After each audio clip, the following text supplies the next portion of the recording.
Tanzania, kazi endelee. Naitwa Mwalimu Julius Buberwa.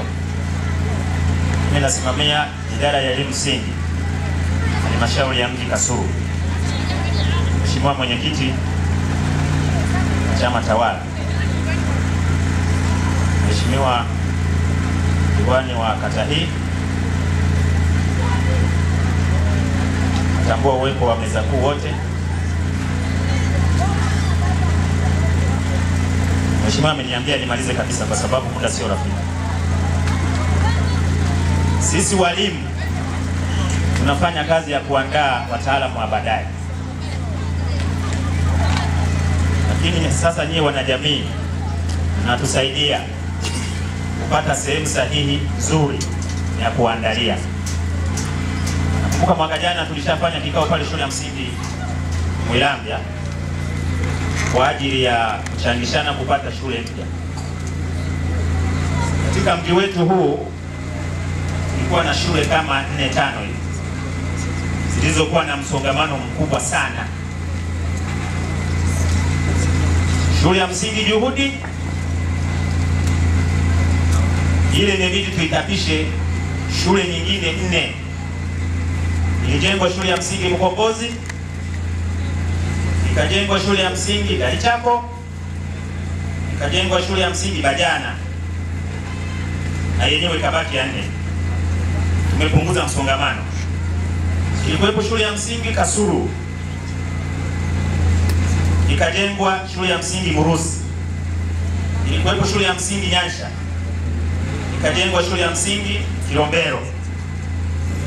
Sasa shughuli imebaki Mwilambya. Watoto wanatoka mbali kule chini, wanavuka mito, wanakuja kusoma hapa. Ina wanafunzi takribani 1700 wakati shule inatakiwa kuwa na wanafunzi wasiozidi 800. Unaweza ukaona kuna shule 2 na kitu ndani ya shule moja.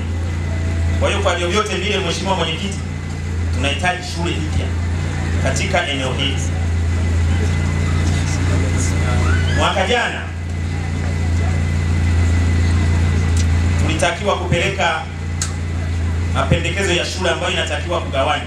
Shule hizi washarti wawe na eneo lisilokuwa na migogoro. Wanaposema migogoro wamaanishi kwamba mnapigana ngumi.